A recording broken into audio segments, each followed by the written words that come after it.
Well, what is volunteering? Volunteering is an action that's freely given, which benefits the community and the society around it, as well as the individual volunteer, and is not motivated by financial reward. Volunteerism empowers and mobilizes individuals and communities at the grassroots level. It gives them a voice. It enables them to take the lead in changing conditions for themselves and for the people around them. And it benefits the local volunteer. And in my opinion, this is inspiration in action. International volunteering is the engagement of volunteer activities in a country other than the volunteer's own. There is an expectation that the international volunteer will bring skills, experience, and a perspective different from the national volunteer, but one that definitely complements and enriches the local activity or national program. International volunteers may come from the north to volunteer to the south, or may come from the south and volunteer in another country in the south. Of the close to 5,200 international UN volunteers, 70% are volunteers from the south who are volunteering in the south. This makes volunteerism a driving force for South-South cooperation. Volunteering has bound societies together since the beginning of time, and it exists in every society, in every country of the world. We may call it by different things, but when you really get beneath the definition of the word, it may not be direct translation. Volunteering exists in every society of the world. Volunteering, it's a whole new world.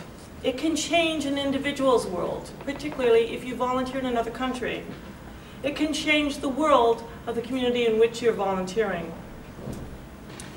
Let me give you the words of an international student volunteer. And she said, "I'm a university student from Japan. For 4 months, I volunteered in Kyrgyzstan as a university volunteer. My host non-government organization was a hospital for diabetics, and I taught English. I taught English without using their mother tongue, Russian. It was a challenge for me, and many people asked me, 'Why are you an English teacher? You're Japanese.' At first, I couldn't reply to that question. After a few weeks, the answer came to me. I noticed one point. I could understand their feelings about speaking English because I was Japanese and English was not my mother tongue. When I studied English, I also faced the same situations as they did. Therefore, I could advise them from my own experience. I'm not a native speaker of English, but I taught them the enjoyment and the importance of studying another language." That was the answer to my question. Next, I will tell you about living in Kyrgyzstan.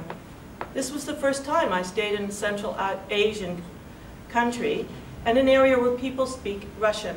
At first, I was confused. Therefore, I started to improve my own Russian. This became fun, and I began to get a better enjoyment and understanding of the culture of Kyrgyzstan. I learned a lot of things in Kyrgyzstan. If I had stayed in Japan, I would never have gained this experience. International volunteering then gives students the opportunity to volunteer for development cooperation in their areas of interest and to gain experience for future career specialization. International volunteering exposes students to development realities in foreign, social, economic, and political setups, which in turn enhances their understanding of the world and of global issues. Students directly interact with local development actors and beneficiaries. They gain a better understanding of the realities of international development cooperation, and they enhance their academic knowledge through practical experience. There are many opportunities to engage in volunteer activities, but not only on site, but also online. The organization that I work for, the United Nations Volunteers Program, operates an online volunteering service. We globally connect nonprofit organizations with highly capable and enthusiastic volunteers through the internet. You can volunteer for a non-government organization in another country without leaving your home, or at least without leaving your internet screen. These volunteers come from various backgrounds and cultures, and online volunteers bring new ideas and fresh perspectives to their volunteer assignments.